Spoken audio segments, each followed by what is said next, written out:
Hey, this is Jeff, and welcome back to Pacifism and More for the Fallout 3 DLC, Operation Anchorage. Last week we completed paving the way, so we're ready for the final assault. Alright, now it's just you and me. Let's go take down the pulse field. I've never really understood why you can't take the strike team with you. Robots obviously couldn't cross the pulse field, but they'd be fine up to that point. Human soldiers wouldn't even have that limitation. That's the way to the Chimera Depot. That's the way to the listening post, and the way to the pulse field is straight ahead. I mean, I'm sure it had to do with gameplay balance, but as far as I know, there's no in-game explanation given. What is explained, General Chase isn't kidding about needing to take out the other objectives before you disable the pulse field. If you ask Lieutenant Morgan, he says the listening post also acts as air traffic control for the enemy bombers. If you approach the trenches before you take it out, when you get to the top of these steps, it triggers a bombing run on this area, and there's no way to avoid it. It's not technically a scripted kill, insofar as it doesn't literally call the kill command on the player like it does if you attack Betty in Tranquility Lane, but the explosions do 15,000 hit points of damage and cover an area larger than the distance you can run, even if you turn around immediately when you see it start, so you will die. I'm gonna push you bastards right back to the Great Wall if I have to. Looks like the coast is clear. In this little side shack, there's a POW and the penultimate intel suitcase. I don't want to pickpocket him. Am I glad to see you? 9 out of 10. The last one is at the pulse field, so we don't need to be distracted while we're in the trenches. Oh, where's Benji?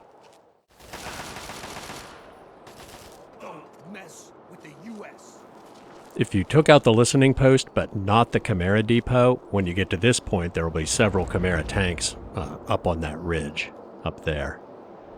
Their laser cannons aren't an insta-kill like the bombing run, but they'll still vaporize you in seconds. I guess it's theoretically possible you could sneak past them, but then you'll just find one of those blue digital barriers at the other end. About here, I think. The simulation really wants you to follow orders. And now we're back to more ambushes in the trench. Already in danger. Ow, where's that coming from? Oh, apparently I completely missed a guy in that guard post.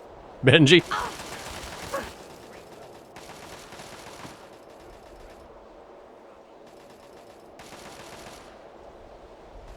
There we go.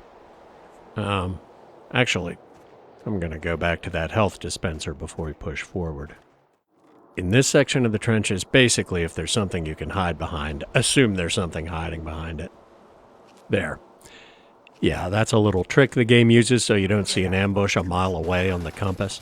There's a trigger zone that spawns them in when you get close. Stealth troopers don't show up on your compass until they decloak, but, like, we would have seen the flamethrower guy from a lot farther away. That trick isn't unique to this DLC by any means. I've used it myself a couple times in mods, but I think it's really effective here at ramping up the anxiety. Ow. Yeah. It's not always obvious in Fallout 3 and New Vegas which obstacles block bullets and which ones don't, but I guess I shouldn't be surprised that Razor Wire doesn't. The trenches are mostly linear, but there are two intersections. The first one's right here, and I still sometimes manage to get lost. I think the right just leads to a dead end with some enemies and a health dispenser. Yeah, this little makeshift bridge means we're going the right way.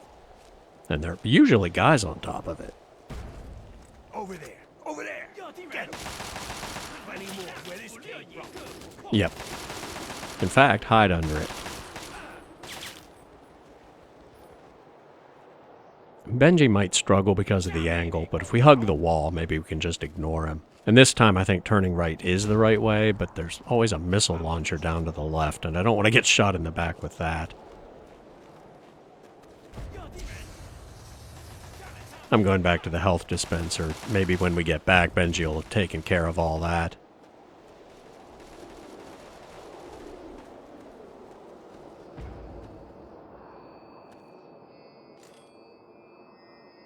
No, in fact, there's a flamethrower chasing us. And that guy who hangs out by the wall apparently isn't going to help, so... No, he might chase me all the way back to Field HQ. Let's stick to the plan and catch back up with Benji. There he is.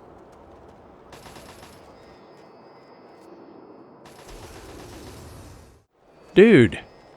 I guess the idea is he's paralyzed with fear and can't push forward, and fair enough, that happens. But when they actually overrun your position, you might want to get involved. Benji's still with us. Alright, is the missile launcher still there? Somebody's still there. Can't see if it's the missile launcher or somebody else. Well, guess we'll find out the hard way. Probably somebody behind this. No? Amazing. Now, if we're where I think we are... Yeah, there's a side room up here with a couple enemies, and I'm pretty sure one of them's another missile launcher. Yep. Benji? Good. The good news is it looks like they just ran up to join the main battle. Anybody else in there? Of course, the bad news is now they're waiting for us at the top of the stairs. Benji, you wouldn't want to run up there and take care of that for us, would you? Good. Over there. Hey, where did you guys come from? Not gonna look a gift horse in the mouth. Well, the party's upstairs and it's gonna be chaos. There are bunkers and turrets, and the Americans probably can't win. Benji? Good. That's less good. Well, he must have dropped his weapon. Not as bad as I thought. The best bet is probably to run through while we have a distraction. I don't really want the turret and the guys in the bunker shooting me in the back the whole way, but he's never going to be able to shoot through all those slits to clear it out. If we get far enough forward, a vertibird will spawn and drop off a squad in power armor, which will turn the tide pretty quickly. Thought it spawned around here, but I guess it's a little farther. I hate to say it, but our chances are probably better if we just push ahead and tank the damage. There it is. That'll make things easier. Wait till they're both looking the other way. Go.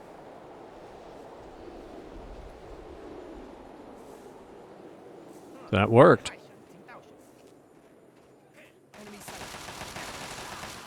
No. Run. Find the guys in power armor. There they are. The pulse field is right on the other side of that trailer.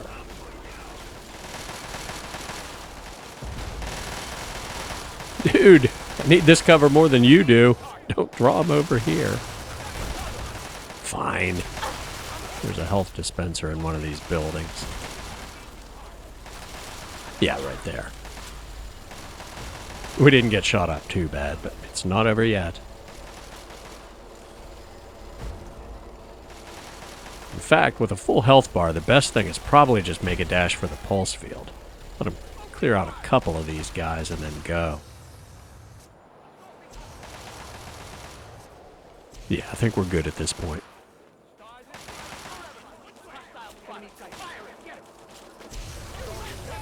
Yeah, that's it.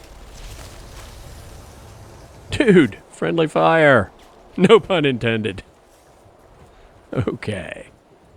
Now, if you didn't get what General Chase was saying about the pulse field, we'll see a demonstration as soon as we approach. It's like a big permanent pulse mine that destroys robots and power armor. That guy must have been asleep at the briefing because he runs out there and gets fried.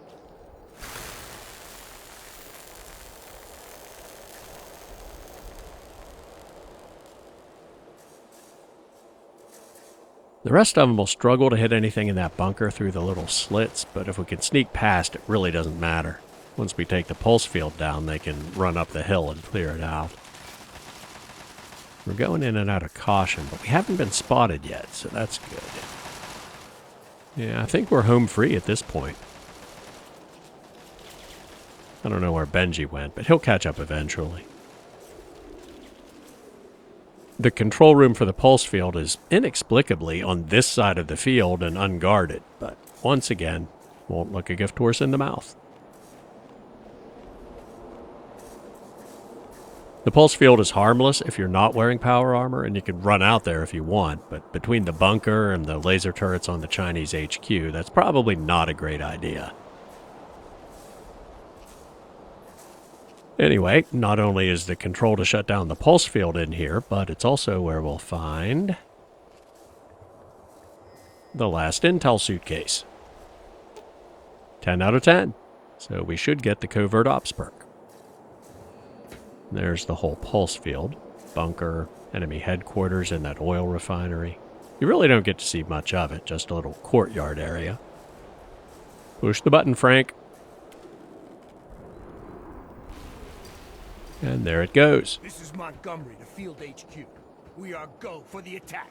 Send in the tin cans. I repeat, we are go for the attack. Sounds like Benji did catch up. It almost feels like they might have planned to have a little more to it, like fighting through the refinery itself, and that idea got cut for resource or schedule constraints, or maybe that would have been too similar to the pit. Get out the Gauss rifle and take a look. I don't want to get too close until they take out those turrets. Or I could be completely wrong and the refinery is just there for show. You know, plot reasons. The whole point is the Chinese invaded years ago for the oil, so they've had plenty of time to build up their defenses, like the artillery guns in the tutorial mission, and it's just taken this long to finally mount a viable counteroffensive. They never got the turrets, but when they blow up the main gate, that'll take them with it. Which I hope they do soon. There we go. Might hang back for a few more seconds, because those are actual mini-nukes, so there will be residual radiation.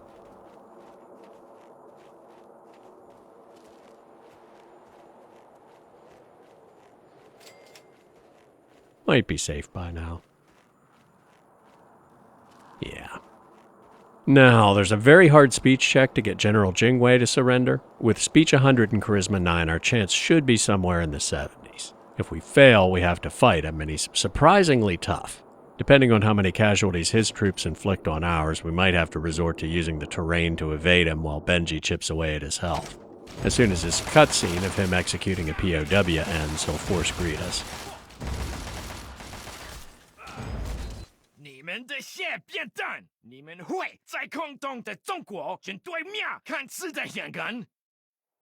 $100. I must be wrong. It can only be a hard check if the chance is 100. But I'll definitely take it. You've already lost, General. Don't throw away your dignity.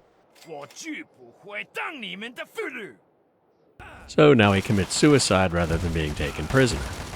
Which I can't move around this power armor guy to see because that's another cutscene. If you fail or don't even try, you go straight into combat. And that's the end of the scenario. So the simulation freezes, except for you, Benji, and General Chase. And here comes Chase, but let's talk to Benji. It's been an honor working with you. I don't think I've ever seen bravery like that on any battlefield. Hopefully, after we mop up the mess in Anchorage, we can get together and have a couple of beers. Stay safe, soldier. We'll see in a minute why Chase isn't frozen, but I'm not sure about Benji. I mean, obviously it's a nice epilogue for the player if you've developed some attachment to him, but plot-wise, I'm not sure the simulation designers would have had the same consideration for the trainees. Anyway, people killed and creatures killed are still 0 because I realized I didn't have to kill anything to test the mod. So this is a legit 100% no-kill run of the DLC. Instead, I'm going to use a console command to add 1 to my kill count, just to confirm that it gets reset to 0 when we exit the simulation. And excuse me while I go look up the syntax. Mod PC miscellaneous stat, people killed 1. Believe it or not, I do not have every script function and console command in the game memorized. And drop a save just in case there's a bug and the mod doesn't actually work. Okay, now we can talk to Chase. That'll do, soldier. Stand down. Sir, yes, sir. With the General's death, our boys can secure this refinery and be on their way to Anchorage proper. You've helped pave the way for taking the city back from the Reds, soldier. Good work. You've also gone above and beyond the call of duty by recovering important enemy intel and exposing their plans to us. Again, well done, soldier. That'll complete this portion of your training. Report to your superior for debriefing and your next assignment.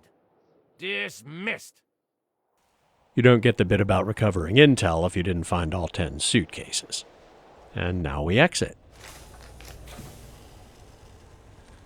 Good job making it through that simulation. All you have to do now is open the armory. And as agreed, you get your share. Feel free to take whatever you want. If our records are right, there's plenty for all of us. Now, things are going to start happening pretty quickly in a minute, so let's just check the Pip-Boy before I get distracted. Good. People killed is back to 0, so the mod is working. By the way, while I was looking up the command syntax, I also checked Jingwei's speech challenge, and it is hard, not very hard. If you want the full story on Fallout 3 speech challenges, I'll put a link to an analysis in the description. And don't forget to re-equip the Taser Fist and T-51B. The interface suit is less than ideal for combat situations. The next thing before it hits the fan, last week I talked about the soldiers posing for the photo that inspired the Anchorage Memorial. Got my eye on you. Thanks, I guess. Well, there's another clue in the armory that the simulation was still in development after the battle occurred. I mean, the smoking gun is the dates of the development log on the terminal in McGraw's lab, but this backs up the same conclusion. The only thing loose wants in here is the stealth armor, but there are real-world versions of most of the unique gear we saw in the simulation. This is the clue. Jingwei's shock sword. The stealth armor could have been captured any time, but that had to be taken at the final battle. Around here there's a Gauss rifle, one of my favorite weapons in the game, but useless to lose. And the presumptive crown jewels. Shouldn't you be huddling in a cave somewhere? Jeez, how about a little gratitude? T-51B power armor. But I already got one, you see. And trouble's brewing down here. No, sir. Now is the time. There's no way in hell I'm letting this local walk out with anything. I've made it quite clear that it's not your call. A deal's a deal. Sorry, sir, but it is my call now. I'm not taking orders from you anymore.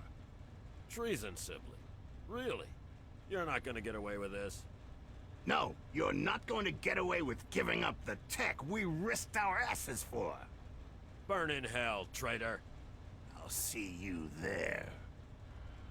Engaging! I mentioned in the first episode that you can avoid the mutiny by stealth killing Sibley before you enter the simulation, but that was obviously a non-starter for Luz. Before I learned about that trick, I think maybe from John's YOLO run on Many a True Nerd, my main character saved McGraw and Olin with a Gauss rifle. With a high crit build, it knocks enemies down almost every time, so you can round robin them and keep enough of the mutineers off their feet to give McGraw and Olin a fighting chance. That was before I had a YouTube channel, so there's no video of it, but I'm hoping Luce can do the same thing with the Taser Fist. Oh, that's not good. One of the mutineers picked up the flamer. Any of them can pick up anything in the armory, and if Olin grabs it first, she stands a much better chance than with her laser pistol.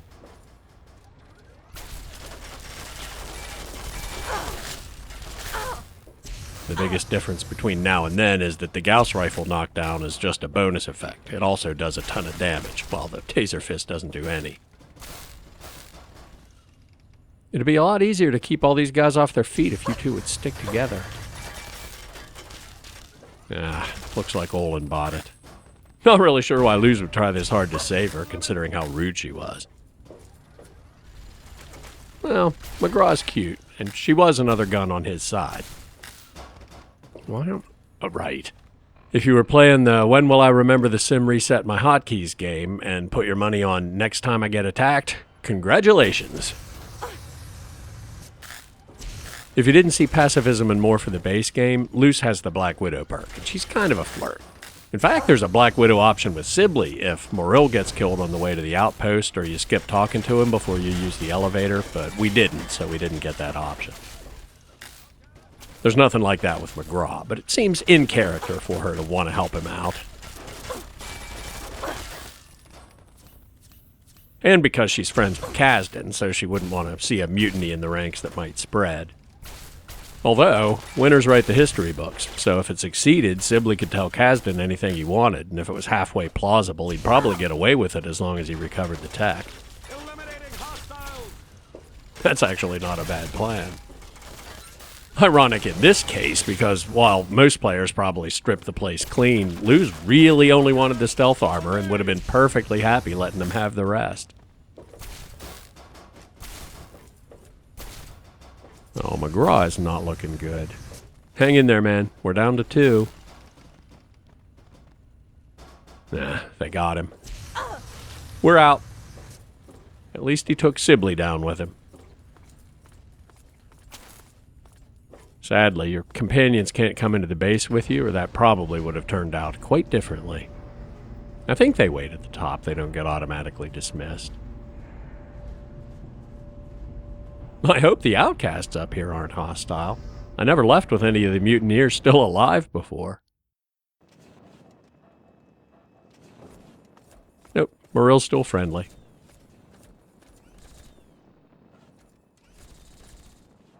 If you're here to help, then help. If not, back off. Fine. I just thought you should know Sibley went nuts when I opened the armory. Killed Olin and McGraw, and some of his henchmen are still alive down there. Might want to check it out. Not that I expect anything different, but let's talk to Kasdan. Ah, good to see you back. What have you got for us today? Bad news, I'm afraid. There was a mutiny at the outpost in Bailey's Crossroads. McGraw and Olin are dead. But as expected, there's no option to actually tell him about it. I have to go now. Stay sharp. All right, let's go home. We did get the Covert Ops perk, Lockpick Science and Small Guns all up by 3. And I want to test just how good the stealth suit is. With Sneak 100 and the Silent Running perk, we should theoretically be completely undetectable unless we physically bump into somebody, and that's probably the only way we'll be able to survive some of the other DLC. Sorry guys, but I need you to stay here. Might as well jump straight to the worst case scenario. Outdoors in broad daylight around lots of high-level enemies. There should be brutes and masters all over the mall between the Washington Monument and the Capitol building. If we can walk up to them without getting spotted, we definitely won't have any trouble indoors or at night. Assuming the detection factors in Fallout 3 are more or less the same as New Vegas, where I did extensive testing. Which reminds me, I've never tested the effect of a stealth boy, and there have been a few requests in the comments to try it, so I'll probably do that before I start the next DLC. While I'm at it, maybe I'll replicate the test course in Fallout 3 and do an abbreviated run to validate my assumption that the same detection factors apply. As for what DLC I'm doing next, I still haven't decided. I think I'm going to save Broken Steel for last, because those quests give you exorbitant amounts of XP, and I'd like to do some of the others before their boss-tier enemy variants start spawning in large numbers. I know I said in the first episode that their hit points don't matter since we can't kill anything, which is still true, but what worries me, if Fallout 3 is like New Vegas, an enemy's level is actually way more important in the detection calculation than their perception stat. You talk a lot. Sound funny when you talk like a stupid human. Bah! I'm going back to doing what I was doing. Masters and Overlords are both set at level 12, but the boss tier Swamp Folk in Point Lookout are level 20, and the boss tier Aliens in Mothership Zeta are 25 or 30. If it turns out they can see through the stealth suit if their level is higher than ours, we do not want that. The good news is, it looks like we're completely invisible to enemies at level 12 or lower, and the worst possible environmental conditions for sneaking, so I'm cautiously optimistic. There's nothing to show you in the GEC today, so that's it. I'm taking a week or two off to do those detection tests and think about what DLC is next. As always, thanks for watching. Like, subscribe, turn on notifications if you want to know when the next video is up, leave a comment if you have questions or suggestions, and I'll see you soon.